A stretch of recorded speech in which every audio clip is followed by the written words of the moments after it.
Hello नमस्कार प्यारे साथियों, स्वागत और अभिनंदन आप सभी का आपके अपने डिजिटल लर्निंग प्लेटफॉर्म पर। और आज अपन बात करेंगे साथियों, राजस्थान आर्थिक समीक्षा के टॉप 50 प्रश्नों पर अपन चर्चा करने वाले हैं। और ये प्रश्न साथियों, राजस्थान आर्थिक समीक्षा का जो पहला टॉपिक है, आर्थिक विकास के मुख्य सूचक, उनसे रिलेटेड रहने वाले हैं। ठीक है।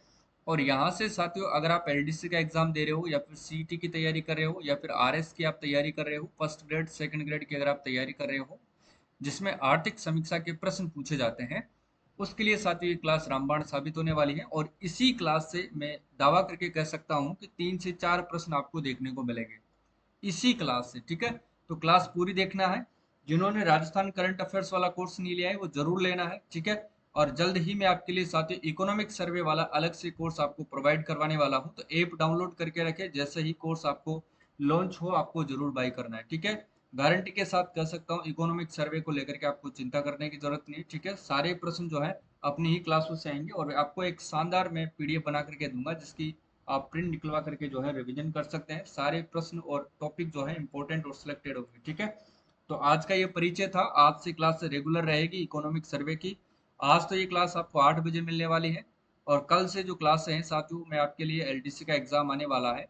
ठीक है। तो उसके लिए आपको इंडिया वर्ल्ड और राजस्थान करंट अफेयर्स और इकोनॉमिक सर्वे तीनों एक साथ में पढ़ाऊंगा। ठीक है ना। तो चलिए शुरुआत करते हैं। ऐप आपको प्ले स्टोर पर मिल जाएगा। ठीक है। आपके सामने सारी जानकारी दे रखी है। चलो भाई, स्टार्ट करते हैं पहले प्रश्न से। देखिएगा पहला प्रश्न क्या कहता है आपको। देखिए, राजस्थान आर्थिक समीक्षा 2023 और 24 के अनुसार साथियों, स्थिर मूल्यों पर सकल राज्य घरेलू उत्पाद कितना रहने का अनुमान है। ठीक है। ये अग्रिम अनुमान है, ध्यान रखना है साथियों आपको। तो बताओ भाई, 2023 और 24 में जो है स्थिर मूल्यों पर सकल राज्य घरेलू उत्पाद कितना रहने का अनुमान है। बताओ, देखिए इसका सही आंसर क्या होगा। बात कर रहे हैं अपन साथियों स्थिर मूल्यों पर। ठीक है। तो कितना रहने का अनुमान है साथियों, ध्यान रखना। 8,45,115 करोड़ रुपए कितना रहने का अनुमान है साथियों। 8,45,115 करोड़ रुपये रहने का अनुमान है साथियों। ठीक है ना। कितना करोड़ रुपये रहने का अनुमान है, ये आपको ध्यान रखना है। और ये प्रश्न साथियों इंपॉर्टेंट है, इसलिए आपको अच्छे से कवर करना है। ठीक है। अगला देखो, नेक्स्ट क्वेश्चन क्या है। राजस्थान आर्थिक समीक्षा 2023-24 के अनुसार प्रचलित मूल्यों पर सकल राज्य घरेलू उत्पाद कितना रहने का अनुमान है। बात आती है, पहले अपन बात कर रहे थे स्थिर कीमतों पर, अब बात कर रहे हैं प्रचलित मूल्यों पर, वही सकल घरेलू उत्पाद के बारे में ध्यान रखना है साथियों। प्रचलित मूल्यों पर हमेशा अधिक होता है। प्रचलित मूल्यों पर जो राशि होती है हमेशा अधिक होती है। ठीक है ना, ये आपको ध्यान रखना है। प्रचलित मूल्य स्थिर मूल्य की अपेक्षा हमेशा क्या होते हैं, अधिक होते हैं, ये आपको ध्यान रखना है। ठीक है। तो इसका सही आंसर क्या होगा, तो ध्यान रखना साथियों, 15,28,385 करोड़ रुपए कितना हो जाएगा। 15,28,385 करोड़ रुपए, ये आपको ध्यान रखना है। इंपॉर्टेंट फैक्ट है साथियों, याद रखिएगा। ठीक है ना, एग्जाम में पूछा जाता है। 15,28,385 करोड़ रुपए इसका सही आंसर होगा, ऑप्शन नंबर डी। ठीक है। इंपॉर्टेंट फैक्ट है, ये ध्यान रखना है आपको। चलो नेक्स्ट क्वेश्चन देखो। राजस्थान आर्थिक समीक्षा 2023 और 24 के अनुसार स्थिर मूल्यों पर सकल राज्य घरेलू उत्पाद में वृद्धि दर कितना प्रतिशत रहने का अनुमान है। यहाँ पर बात हो रही है साथियों किसकी, वृद्धि दर की। ठीक है। इंपॉर्टेंट फैक्ट है, इसको भी ध्यान में रखना है आपको। तो सकल राज्य घरेलू उत्पाद में स्थिर कीमतों पर जो है वृद्धि दर कितनी रहने का अनुमान है, ये भी आपको फटाफट से बताना है। तो कितने रहने का अनुमान है, ध्यान रखना साथियों, 8.03% रहने का अनुमान है। ठीक है। इसका सही आंसर हो जाएगा option number D is the correct answer हो जाएगा। ठीक है। चलो आगे देखो। आर्थिक समीक्षा 2023 और 24 के अनुसार प्रचलित मूल्यों पर सकल राज्य घरेलू उत्पाद में कितना प्रतिशत जो है वृद्धि दर रहने का अनुमान है। कितना प्रतिशत वृद्धि दर रहने का अनुमान है, बताओ देखिए कितना प्रतिशत रहने का अनुमान है। तो ध्यान रखना साथियों, 12.56% जो है वृद्धि दर रहने का अनुमान है। ये क्या है साथियों, प्रचलित मूल्यों पर। ठीक है ना, मैंने आपसे कहा था कि प्रचलित मूल्य हमेशा अधिक होते हैं, ये ध्यान रखना है आपको। प्रचलित मूल्य जो है किस पर है, ये सकल राज्य घरेलू उत्पाद। ठीक है ना, सकल राज्य घरेलू उत्पाद, ये आपको ध्यान रखना है। ठीक है ना, उत्पाद, इनमें जो है ये वृद्धि दर है, ये आपको ध्यान रखना है। ठीक है। तो सकल राज्य घरेलू उत्पाद में प्रचलित मूल्यों पर जो वृद्धि दर है वो कितनी है, 12.56%। इसका सही आंसर होगा option number D is the correct answer हो जाएगा। ये आपको अच्छे से ध्यान रखना है। ठीक है। आपको विशेष तौर से ध्यान में रखना है साथियों। ठीक है ना। चलो आगे देखो, नेक्स्ट क्वेश्चन क्या रहने वाला है। राजस्थान आर्थिक समीक्षा 2023 और 24 के अनुसार प्रचलित मूल्यों पर शुद्ध राज्य घरेलू उत्पाद कितना प्रतिशत रहने का अनुमान है। प्रचलित मूल्य पर अब बात आती है साथियों शुद्ध राज्य घरेलू उत्पाद की। किसकी बात आ रही है अब? शुद्ध राज्य घरेलू उत्पाद पर जो है स्थिर मूल्यों पर कितना प्रतिशत रहने का अनुमान है। तो ध्यान रखना कितने प्रतिशत रहने का अनुमान है। 7,40,581 करोड़ रुपए। कितना है साथियों? 7,40,581 करोड़ रुपए। 7,40,581 करोड़ रुपए रहने का अनुमान है साथियों। ध्यान रख लेना ये किस पर है? ये तो है स्थिर कीमतों पर, ठीक है ना। सॉरी, ये पूछ रहा है आपको प्रचलित मूल्यों पर, सॉरी, ठीक है ना। तो प्रचलित मूल्यों पर तो कितना रहने का अनुमान है? मैं भी सोचा प्रचलित मूल्यों पर इतना कम कैसे होगा। तो इस पर हो जाएगा साथियों 13,69,477 करोड़, ठीक है ना। कितना हो जाएगा? 13,69,477 करोड़ रुपए, ठीक है ना। ये ध्यान रखना है आपको। देखो, ठीक है, ये आपको अच्छे से याद रखना है। ये किस पर है? शुद्ध राज्य घरेलू उत्पाद है प्रचलित मूल्यों पर, ठीक है ना। 13,69,477 करोड़ रुपए। इंपॉर्टेंट फैक्ट है साथियों, ऑप्शन नंबर सी सही आंसर होगा। इसके बाद देखो, राजस्थान आर्थिक समीक्षा 2023 और 24 के अनुसार स्थिर मूल्य पर शुद्ध राज्य घरेलू उत्पाद कितना रहने का अनुमान है। स्थिर मूल्य हमेशा ध्यान रखना प्रचलित मूल्यों से कम रहते हैं, ये आपको विशेष तौर से ध्यान में रखना है, ठीक है।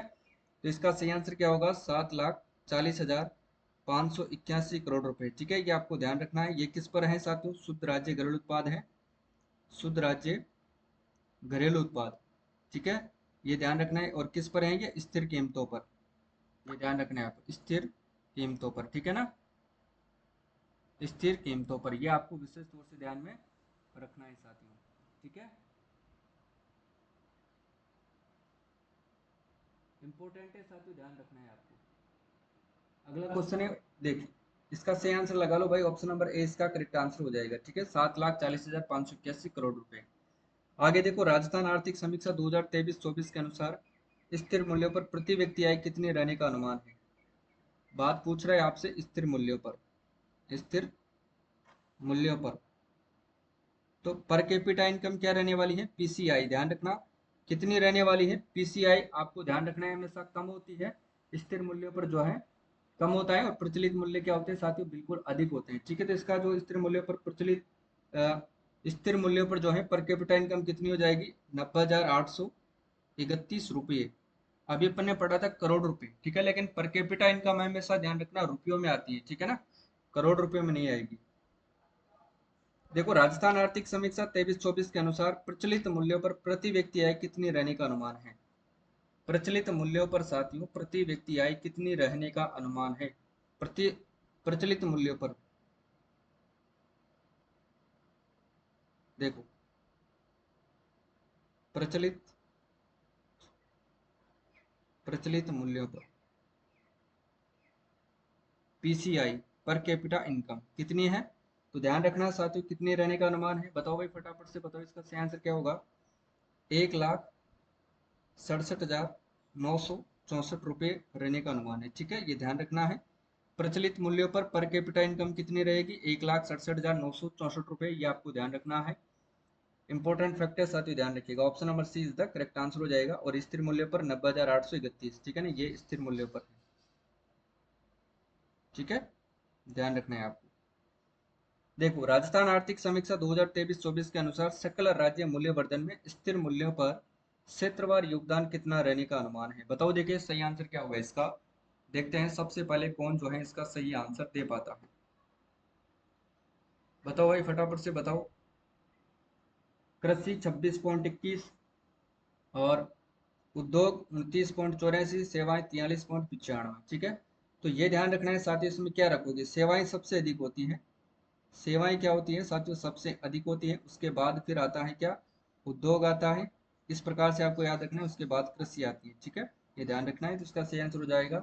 उपरोक्त सभी कथन क्या हो जाएंगे साथियों? सत्य हो जाएंगे, ठीक है ना। इंपॉर्टेंट फैक्ट है, याद रखिएगा। अगला देखो, नेक्स्ट क्वेश्चन।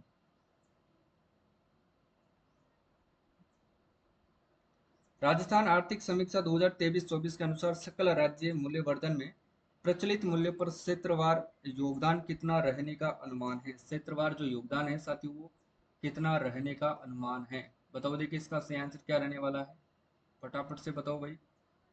सही आंसर तो ठीक है, कृषि 26.72% रहने का अनुमान है, उद्योग 28.21% रहने का अनुमान है और सेवाएं 45.07% रहने का अनुमान है। ठीक है, तो डी वाला इसमें भी क्या हो जाएगा, सही आंसर हो जाएगा।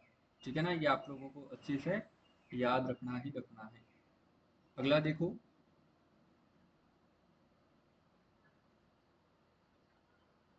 अगला देखो देखो राजस्थान आर्थिक समीक्षा 2023-24 के अनुसार प्रचलित मूल्यों पर साथियों प्रति व्यक्ति आय जो है वर्ष 2022-23 की तुलना में वर्ष 2023 और 24 में जो है वृद्धि दर कितनी प्रतिशत रहने का अनुमान है। अब बात आती है साथियों प्रचलित मूल्यों पर प्रति व्यक्ति आय यानी कि पर कैपिटा इनकम। किस पर ध्यान रखना साथियों, प्रचलित मूल्यों पर, प्रचलित मूल्यों पर। ठीक है, क्या पूछ रहे हैं आपसे, वृद्धि दर, वृद्धि दर आपसे पूछ रहा है। बताओ देखिए इसका सही आंसर क्या हो जाएगा, कौन इसका सही जवाब देगा भाई, फटाफट से बताओ। देखते हैं कौन इसका सही जवाब देता है। ये पूछ रहा है आपसे प्रचलित मूल्यों पर, तो प्रचलित मूल्यों पर जो वृद्धि दर है साथी वो कितनी रहेगी, 11.49%। ऑप्शन नंबर सी इसका सही आंसर हो जाएगा। कितनी रहेगी, 11.49%। ठीक है, इंपॉर्टेंट फैक्ट है साथियों, याद रखिएगा। अगला देखो, राजस्थान आर्थिक समीक्षा 2023-24 के अनुसार स्थिर मूल्यों पर प्रति व्यक्ति आय वर्ष 2022-23 की तुलना में वर्ष 2023 और 24 में वृद्धि दर कितनी प्रतिशत रहने का जो है अनुमान है। बताओ देखिए, तो ध्यान रखना गत वर्ष की तुलना में जो इस साल है वो कितने प्रतिशत रहने का अनुमान है, 6.94% रहने का अनुमान है साथियों, याद रख लेना। ये पीसीआई है, किस पर है, स्थिर मूल्यों पर, याद रखिएगा वृद्धि दर है। ऑप्शन नंबर सी इसका करेक्ट आंसर हो जाएगा। ठीक है, याद रखिएगा साथियों सभी साथी। ठीक है ना, चलो आगे देखो नेक्स्ट क्वेश्चन क्या है। राज्य का सामान्य थोक मूल्य सूचकांक का आधार वर्ष कितना है। लगा लो स्टार 100% एग्जाम की दृष्टि से। एग्जाम में ये प्रश्न अधिक बार पूछा गया है और आगे भी पूछा जाएगा, इसलिए आपको ध्यान रखना ही रखना है साथियों। ठीक है, चलो इसका सही आंसर क्या हो जाएगा, 1999 से 2000 बराबर है ये किसके, 100 के, तो इसका सही आंसर हो जाएगा ऑप्शन नंबर बी। ठीक है ना, WPI, ये आपको याद रखना है। अगला क्वेश्चन है वो देखिएगा, मोस्ट इंपोर्टेंट प्रश्न है साथियों, यहाँ से भर भर के प्रश्न एग्जाम में पूछे जाते हैं, इसको ध्यान में रखना ही रखना है आपको। राजस्थान आर्थिक समीक्षा 2023-24 के अनुसार गत वर्ष 2022 की तुलना में वर्ष 2023 के लिए सामान्य उपभोक्ता मूल्य सूचकांक यानी कि औद्योगिक श्रमिक आधार 2016, यानी कि औद्योगिक श्रमिक आधार वर्ष कितना होता है, यहाँ से एक प्रश्न क्लियर होता है। 2016 में औद्योगिक केंद्रों में कितने प्रतिशत की जो है वृद्धि दर्ज की गई है, ध्यान रखना है। इसका सही आंसर क्या होगा कमेंट करके आपको बताना है। तो देखिएगा, अलवर केंद्र पर 1.03% रही थी, जयपुर केंद्र पर 2.68% रही थी और भीलवाड़ा केंद्र पर साथ ही ध्यान रखना 3.86% रही थी। ठीक है, इसका सही आंसर हो जाएगा ऑप्शन नंबर डी, यानी कि उपरोक्त सभी कथन क्या हो जाएंगे, सत्य हो जाएंगे। ठीक है, अब इसकी व्याख्या देखिएगा, गत वर्ष की तुलना में वर्ष 2023 के लिए सामान्य उपभोक्ता मूल्य सूचकांक औद्योगिक श्रमिकों के आधार वर्ष यानी कि 2016 बराबर 100, अलवर केंद्र 1.3%, भीलवाड़ा केंद्र 3.86%, जयपुर केंद्र में 2.68%। जबकि अखिल भारत आपसे पूछा जा सकता है, तो ध्यान रख लेना। अखिल भारत, अखिल भारत में साथियों 5.57% जो है वृद्धि दर्ज की गई है, वृद्धि दर्ज की गई है। ठीक है ना, ये आप लोगों को ध्यान रखना है और ये प्रश्न इंपॉर्टेंट है साथियों, यहाँ से प्रश्न एग्जाम में आपसे जरूर पूछा जा सकता है कि अखिल भारत में जो है कितनी वृद्धि दर्ज की गई थी, तो ये आप लोगों को ध्यान रखना ही रखना है। ठीक है, इंपॉर्टेंट है, याद रखिएगा साथियों। अगला देखो, ये कोर्स है, ज़्यादा बताने की जरूरत नहीं है। ठीक है, ले लेना जो लेना चाहे, रामबाण साबित होगा, बाद में पछतावा होगा जब आप एग्जाम दे करके आओगे अगर। ठीक है, राजस्थान आर्थिक समीक्षा के अग्रिम अनुमानों के अनुसार साथियों राज्य में वर्ष 2023 और 24 में खाद्यान्न का कुल उत्पादन कितने लाख टन होने का अनुमान है, यानी कि कुल खाद्यान्न उत्पादन कितने लाख टन होने का अनुमान है वर्ष 2023 और 24 के अनुसार अपन पूछ रहे हैं। तो इसका सही आंसर क्या हो जाएगा साथियों, ध्यान रख लेना, 245.01 लाख टन होने का अनुमान है। ठीक है, ये आपको ध्यान रखना है। इसकी व्याख्या देखिएगा, अग्रिम अनुमानों के अनुसार राज्य में वर्ष 2023-24 में साथियों खाद्यान्न का कुल उत्पादन 245.01 लाख टन होने का अनुमान है, जो गत वर्ष की गत वर्ष के यानी कि 252.80 लाख टन के उत्पादन की तुलना में कितना कम है? ध्यान रखना 3.08% कम है। ठीक है, तो ये गत वर्ष की तुलना में भी आपसे प्रश्न पूछा जा सकता है, इसको ध्यान में रखना है। ठीक है ना। अगला देखो, आर्थिक समीक्षा के अनुसार साथियों वर्ष 2023-24 के दौरान रिको द्वारा राज्य में कितने नए औद्योगिक क्षेत्रों को विकसित किया गया है? अब ये प्रश्न तो ध्यान रख लेना, ये नहीं हो सकता कि ये प्रश्न ना छपे, जरूर एग्जाम में छपेगा, मैं आपको पहले ही कह दूं। ठीक है, ध्यान रखिएगा, 3 स्टार प्रश्न है, एग्जाम में जरूर पूछा जाएगा, तो इसका सही आंसर हो जाएगा ऑप्शन नंबर डी, यानी कि 10 जो है औद्योगिक क्षेत्रों को विकसित किया गया है। किसके द्वारा साथियों? रिको कंपनी के द्वारा। और रिको ध्यान रखना साथियों अपने राजस्थान के अंदर जो है औद्योगिकरण को विकास की अपना जो औद्योगिकरण है उसको गति देने के लिए जो है, उसके विकास को गति देने के लिए शीर्ष संस्था है, ये आपको ध्यान रखना है। ठीक है, इसका पूरा नाम है राजस्थान राज्य औद्योगिक विकास एवं विनियोजन निगम लिमिटेड, इसको अपन रिको के नाम से जानते हैं। ठीक है, ध्यान रखना है। इसकी व्याख्या देखिएगा, व्याख्या की बात करते हैं कि राजस्थान औद्योगिक विकास एवं विनियोजन निगम लिमिटेड रिको। देखिए, राज्य में औद्योगिकरण के विकास को गति देने वाली शीर्ष संस्था कौन सी है, तो प्रश्न पूछा जा सकता है, तो रिको है, याद रखिएगा। वर्ष 2023-24 के दौरान रिको के द्वारा राज्य में 10 नए औद्योगिक क्षेत्र क्या किए गए हैं? विकसित किए गए हैं, ये भी आपको ध्यान रखना है। ठीक है, अब वो कौन कौन से एरिया जो है, वो कौन कौन से जो है क्षेत्र, औद्योगिक क्षेत्र विकसित किए गए हैं, वो देखिएगा। पहला किया गया था साथियों ओसिया, कहाँ पर? जोधपुर के अंदर। उमरिया औद्योगिक क्षेत्र झालावाड़ में विकसित किया गया है। और राजास औद्योगिक क्षेत्र नागौर में विकसित किया गया है। और कुंज बिहारीपुरा औद्योगिक क्षेत्र जयपुर में विकसित किया गया है। नाडोल औद्योगिक क्षेत्र साथियों पाली में विकसित किया गया है। ठीक है, और धर्मपुरा औद्योगिक क्षेत्र बाड़मेर में विकसित किया गया है, जबकि नेनवा औद्योगिक क्षेत्र बूंदी में और वरकाणा औद्योगिक क्षेत्र पाली में विकसित किया गया है। माल की ठूस जो है औद्योगिक क्षेत्र उदयपुर में विकसित किया गया, और मालवा की चोरा औद्योगिक क्षेत्र उदयपुर में विकसित किया गया है, ये आपको ध्यान रखना है। 10 के 10 ध्यान रखना है, सबके सब आपको नाम अच्छे से रटना है, एग्जाम में कोई भी प्रश्न पूछ सकता है। निम्नलिखित में से कौन सा जो है औद्योगिक रिको द्वारा विकसित किए गए औद्योगिक क्षेत्रों में शामिल नहीं है? मिलान भी आपसे पूछ सकता है कि कौन सा औद्योगिक क्षेत्र किस जिले में जो है वो विकसित किया गया है। ठीक है, इसके अलावा भी ध्यान रखना साथियों, रिको के द्वारा 2 विशेष पार्क जो है विकसित किए गए हैं, वो कौन कौन से पार्क हैं, ध्यान रखना है। एक तो है साथियों मेडटेक मेडिकल डिवाइस पार्क, जो कि बोरनाडा जोधपुर में विकसित किया गया है। मेडटेक मेडिकल डिवाइस पार्क जो कि बोरनाडा जोधपुर में विकसित किया गया है। और एक है साथियों integrated resource recovery park, integrated resource recovery park जो कि जमुआ रामगढ़ थोलाई जयपुर में विकसित किया गया है। कहाँ पर? जमुआ रामगढ़ थोलाई जयपुर में। कौन सा विशेष पार्क है? Integrated resource recovery park. दोनों के दोनों इंपॉर्टेंट है, ध्यान रखना है। अब इसके अलावा एक अन्य विशेष क्षेत्र विकसित किया गया है, उसका नाम है sports goods and toys zone Kuskeda औद्योगिक क्षेत्र, जो कि भिवाड़ी अलवर में विकसित किया गया है। किस नाम से है? Sports goods and toys zone Kuskeda Bhiwadi औद्योगिक क्षेत्र उदयपुर में। ठीक है ना, याद रखना है। अगला क्वेश्चन देखो, नेक्स्ट है कि इंडिया स्टोन मार्ट के 12वें संस्करण का आयोजन साथियों सीडीओएस के द्वारा फिक्की के साथ राज्य सरकार और रिको के सहयोग से 1 से 4 फरवरी 2024 को प्रदेश के किस स्थान पर जो है इसका आयोजन किया गया था? इंपॉर्टेंट फैक्ट है, और ये प्रश्न एग्जाम में आपसे जरूर पूछा जा सकता है, ध्यान रख लेना साथियों। अंतर्राष्ट्रीय स्तर का एक जो है इमारती पत्थर आयोजन किया गया था। ठीक है, इंडिया स्टोन मार्ट ध्यान रखना है, जिसका आयोजन किया गया था एग्जीबिशन एवं convention centre JECC Sitapura Jaipur में इसका आयोजन किया गया था, ये भी आपको ध्यान रखना है। और इसका सही आंसर हो जाएगा option number D is the correct answer होगा। ठीक है, याद रखना है आपको। देखो अगला क्वेश्चन है, वो देखिएगा, नेक्स्ट क्वेश्चन क्या रहने वाला है, इसकी व्याख्या देखो। इंडिया स्टोन मार्ट या फिर एक अंतर्राष्ट्रीय पत्थर उद्योग प्रदर्शनी राज्य का एक अति महत्वपूर्ण और प्रमुख कार्यक्रम है। इंडिया स्टोन मार्ट अंतर्राष्ट्रीय पत्थर उद्योग आधारित प्रदर्शनी के 12वें संस्करण का आयोजन सीडीओएस द्वारा फिक्की के साथ साथियों राज्य सरकार रिको के सहयोग से 1 से 4 फरवरी 2024 को Jaipur exhibition and convention centre JECC Sitapura Jaipur में आयोजित किया गया है।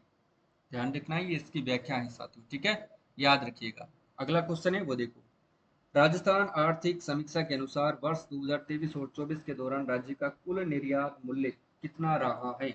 कुल निर्यात मूल्य की बात हो रही है, तो वो कितना रहा है साथियों, ये आपको कमेंट करके बताना है। बताओ देखिए इसका सही आंसर क्या होगा, फटाफट से बताओ भाई, कौन कौन इसका जो है आंसर बताएगा। तो ध्यान रखना 83,704.24 करोड़ रुपए रहा है। ध्यान रखना कुल निर्यात की बात हो रही है राज्य के अंदर, इंपोर्टेंट फैक्ट है साथियों, ध्यान रखना है। ठीक है, इसकी व्याख्या है उस पर अपन चर्चा करते हैं। देखो निर्यात से संबंधित व्याख्या क्या है।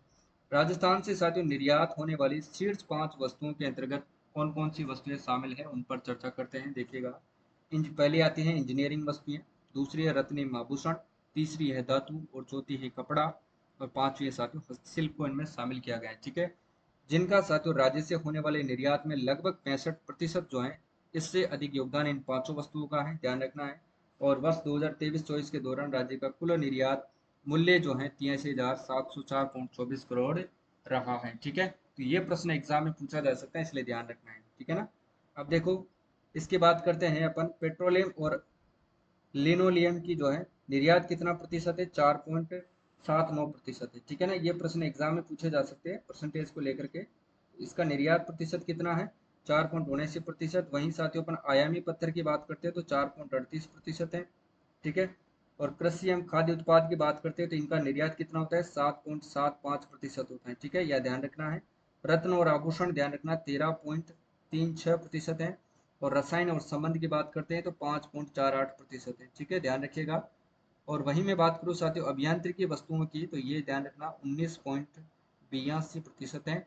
और कपड़े की बात करता हूँ तो कपड़ा ध्यान रखना 10.54% इसका योगदान है।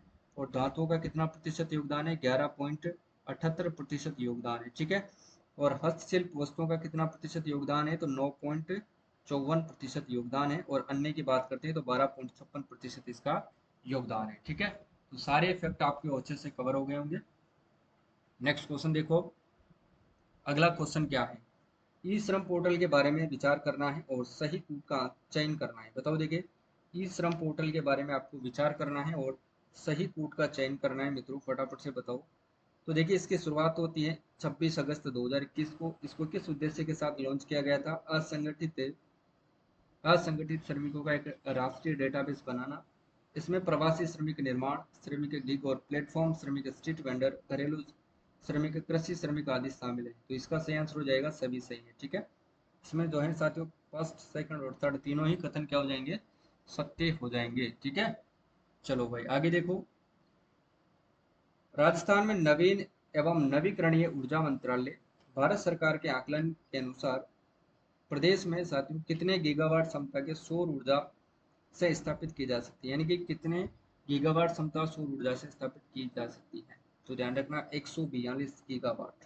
कितनी, 142 गीगावाट, ये आपको ध्यान रखना ही रखना है साथियों। ठीक है ना।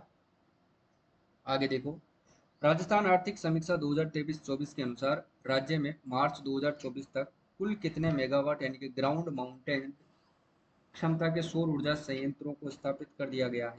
तो कुल कितने मेगावाट के जो है सौर ऊर्जा के संयंत्र साथियों स्थापित किया जा चुका है, कब तक, मार्च 2024 तक। तो ध्यान रखना कितने किया जा चुके हैं, ध्यान रखना 19,459 मेगावाट क्षमता के जो है सौर ऊर्जा संयंत्र राजस्थान में मार्च 2024 तक स्थापित किए जा चुके हैं। इसका सही आंसर हो जाएगा option number D, correct answer हो जाएगा। ठीक है, याद रखिएगा आप लोग। अगला देखो, राज्य सरकार के द्वारा साथियों राज्य में राजस्थान नवीकरणीय ऊर्जा नीति और हाइड्रोजन नीति कब जारी की गई है। और ये प्रश्न हो ना सके कि एग्जाम में ना पूछा जाए, तो इसको ध्यान रखना है साथियों। आपको इंपॉर्टेंट फैक्ट है, एग्जाम में आपसे जरूर पूछा जाएगा। ठीक है, तो ये कब जारी की गई थी, वर्ष 2023 को जारी की गई थी। कौन कौन सी नीति, नवीकरणीय ऊर्जा नीति और हाइड्रोजन नीति कब जारी की गई थी, ये वर्ष 2023 को जारी की गई थी। ठीक है, ये आपको ध्यान रखना है। ठीक है ना। अगला देखो, राज्य में सौर ऊर्जा नीति कब जारी की गई है। राज्य में सौर ऊर्जा नीति ध्यान रखना वर्ष 2019 में जारी की गई थी। ऑप्शन नंबर ए इसका करेक्ट आंसर हो जाएगा। क्लियर है, याद रखिएगा। नेक्स्ट क्वेश्चन है आप, राजस्थान आर्थिक समीक्षा 2023 और 24 के अनुसार राज्य में मार्च 2024 तक विद्युत की अधिष्ठापित क्षमता जो है साथियों कितनी मेगावाट है। विद्युत की अधिष्ठापित क्षमता जो है मार्च 2024 तक कितनी मेगावाट है। ठीक है, तो ध्यान रखना कितनी मेगावाट है, 24,783.64 मेगावाट है। ठीक है ना, ये ध्यान रखना है 24,783 मेगावाट जो है मार्च 2024 तक विद्युत की अधिष्ठापित क्षमता है। ठीक है, ऑप्शन नंबर सी इसका सही आंसर हो जाएगा 24,783.64 मेगावाट। क्लियर है। आगे देखो, राज्य में इसकी व्याख्या है ये। ठीक है ना, व्याख्या की बात कर रहा हूँ मैं। देखो, राज्य में मार्च 2017 से लेकर के मार्च 2024 तक ऊर्जा की उपलब्धता 6,922 करोड़ यूनिट से बढ़ा करके अब 11,204 करोड़ यूनिट हो गई है। तो ये फैक्ट भी आपको याद रखना है, ठीक है ना, एग्जाम की दृष्टि से पूछा जा सकता है। क्लियर है? चलो, वर्ष 2016-17 से वर्ष 2023-24 तक कुल ऊर्जा उपलब्धता में साथियों 61.86% की वृद्धि दर्ज की गई है, ठीक है ना। कितने प्रतिशत साथियों? 61.86% वृद्धि दर्ज की गई किसमें? कुल ऊर्जा उपलब्धता में। कब से लेकर के? 16-17 से 23-24 तक, ठीक है ना। ये फैक्ट भी पूछा जा सकता है। इसी तरह साथियों कुल शुद्ध ऊर्जा उपभोग में भी 64.41% की वृद्धि हुई है। शुद्ध ऊर्जा उपभोग में कितने प्रतिशत की वृद्धि दर्ज की गई है? एक 64.41% की जो है वृद्धि दर्ज की गई है, ठीक है ना, शुद्ध ऊर्जा उपभोग में। ठीक है, अगला देखो, ऊर्जा विभाग के द्वारा साथियों राजस्थान सरकार द्वारा राजस्थान पवन एवं हाइब्रिड ऊर्जा नीति 2019 कब जारी की गई थी? ये इंपॉर्टेंट प्रश्न है साथियों, कभी भी एग्जाम में टपक सकता है, इसको ध्यान में रखना ही रखना है, ठीक है ना। एक तो एमएसएमई नीति हो गई, एक राजस्थान पवन एवं हाइब्रिड ऊर्जा नीति हो गई, और एक साथियों नवीकरणीय ऊर्जा नीति और हाइड्रोजन नीति। ये जो नीतियां हैं, सौर ऊर्जा नीति, इनको याद रखना है, ठीक है ना, पूछी जा सकती है आपसे। तो इसका सही आंसर क्या हो जाएगा? 18 दिसंबर 2019 को ये जारी की गई थी। ऑप्शन नंबर डी इसका करेक्ट आंसर हो जाएगा, ठीक है ना। कब? 18 दिसंबर 2019 को ये जारी की गई थी। कौन सी नीति है साथियों? ये राजस्थान पवन एवं हाइब्रिड ऊर्जा नीति 2019 जारी की गई थी 18 दिसंबर 2019 को, ठीक है। अगला देखो, किस तिथि को साथियों Rajasthan institute for transformation and innovation, जिसे अपन रीति कहते हैं शॉर्ट फॉर्म में, इसकी स्थापना साथियों मुख्यमंत्री राजस्थान आर्थिक सुधार सलाहकार परिषद के स्थान पर की गई है। अभी कब की गई थी इसकी स्थापना? किसकी? रीति की स्थापना। रीति की स्थापना की गई थी साथियों 3 मार्च सन 2024 को, ठीक है। और रीति के अध्यक्ष कौन है? रीति के अध्यक्ष कौन होंगे? तो ध्यान रख लेना, सीएम। और सीएम कौन है साथियों? भजनलाल शर्मा। भजनलाल शर्मा, ठीक है। और इसके उपाध्यक्ष कौन होंगे? तो सीएम द्वारा नियुक्त व्यक्ति, ठीक है ना, इसके क्या होंगे? उपाध्यक्ष होंगे। और इसका कार्य क्या है साथियों? इसका सही आंसर तो ध्यान रख लेना 3 मार्च 2024 इसका कार्य। ये जो है स्थापना की गई थी 3 मार्च 2024 को, ठीक है, इंपॉर्टेंट है। एग्जाम में यहाँ से किसी भी प्रकार से प्रश्न आपसे पूछा जा सकता है, ठीक है, ये आपको ध्यान रखना ही रखना है साथियों। इसका कार्य जो है वो देखिएगा, Rajasthan institute for transformation and innovation यानी कि रीति, Rajasthan institute for transformation and innovation रीति की स्थापना साथियों 3 मार्च 2024 को मुख्यमंत्री राजस्थान आर्थिक सुधार सलाहकार परिषद के स्थान पर की गई, और इसका गठन साथियों नीति आयोग की तर्ज पर किया गया है। यह प्रश्न भी पूछा जा सकता है, किसकी तर्ज पर किया गया है गठन? तो ध्यान रखना साथियों, नीति आयोग की तर्ज पर। किसके आयोग की तर्ज पर? नीति आयोग। और नीति आयोग के अध्यक्ष कौन होते हैं साथियों? ध्यान रख लेना, प्रधानमंत्री खुद होते हैं। उसी तर्ज पर रीति के अध्यक्ष कौन होते हैं? तो सीएम होते हैं, ठीक है। जो राजस्थान को एक साथियों विकसित राज्य बनाने के लिए रोड मैप तैयार करेगा, यानी कि अलग अलग आइडियाज देगा राजस्थान को विकसित बनाने के लिए, ठीक है। तो सारी बातें आपको अच्छे से कवर करना है साथियों, इंपॉर्टेंट फैक्ट है। और ये अपना साथियों राजस्थान करंट अफेयर्स वाला कोर्स है। और जल्द ही मैं आपके लिए राजस्थान इकोनॉमिक सर्वे 2024 वाला कोर्स लॉन्च करने वाला हूं, जिसमें सारी सेपरेट क्लासेस होगी, डिटेल्ड क्लासेस होगी, एमसीक्यू बेस्ड क्लासेस होगी, और उसमें जो है आपको इकोनॉमिक सर्वे के अलग से टेस्ट प्रोवाइड करवाए जाएंगे, ठीक है ना। तो टेस्ट भी आपको मिलेंगे, पीडीएफ आपको मिलेगी जिसके आप प्रिंट निकलवा सकेंगे, एमसीक्यू पीडीएफ आप मिलेगी जो आप जिसके आप प्रिंट निकलवा करके पढ़ सकते हैं, ठीक है। और टॉपिक वाइज जो है आपको क्लास में प्रोवाइड करवाऊंगा इंपॉर्टेंट फैक्टों के आधार पर, और आपके आरएस के हिसाब से भी, और फर्स्ट ग्रेड सेकंड ग्रेड और जो अपनी संस्कृत शिक्षा विभाग की जो असिस्टेंट प्रोफेसर वाली वैकेंसी है, फर्स्ट ग्रेड वैकेंसी, सभी में जो है इकोनॉमिक सर्वे पूछा जाता है, ठीक है। और यहाँ से प्रश्न आपका बाहर नहीं जाएगा, इतना मैं दावा कर सकता हूँ, ठीक है। तो सबसे पहले तो करंट अफेयर्स वाला कोर्स अपना लॉन्च हो रखा है, इसको ले लीजिएगा। इसकी प्राइस मात्र 51 रुपये है। इकोनॉमिक सर्वे वाला कोर्स भी आपको इसी ऐप पर मिलेगा, तो जल्दी से ऐप को डाउनलोड करके रखिएगा, जैसे ही लॉन्च हो आप बाई करने के लिए तैयार रहें, ठीक है। तो कुमावत जीएस ऐप डाउनलोड करना है प्ले स्टोर से, ठीक है। और बिल्कुल किफ़ायती कीमत में आपको वो कोर्स मिलेगा जिस प्रकार से करंट अफेयर्स वाले कोर्स आपको अवेलेबल है, ठीक है। तो कोर्स की विशेषता आप सभी को पता है, मंथली टेस्ट मिलते हैं, मंथली वीडियो क्लासें मिलती हैं, 30 राजस्थान जीके के टेस्ट इसमें बिल्कुल फ्री है, प्रीवियस ईयर के क्वेश्चंस बिल्कुल फ्री है, ठीक है। और मंथली पीडीएफ मिलती है, सही वीडियो क्लास से आपको मिलती है, ठीक है ना। तो आज के लिए बस इतना ही, और साथियों मिलते हैं कल वाली क्लास में। तब तक के लिए सभी प्यारे साथियों को जय हिंद, सभी को राधे राधे, सभी को जय श्री कृष्णा। और जो भी साथी विद्यार्थी नए आते हैं वो चैनल को जरूर सब्सक्राइब करें, और क्लास अगर आपको अच्छी लगती है तो क्लास को लाइक भी जरूर करें, और अपने मित्रों के साथ साथियों क्लास को शेयर करना ना भूलें। ठीक है, धन्यवाद साथियों। जय हिंद, जय भारत, राधे राधे, जय श्री कृष्ण।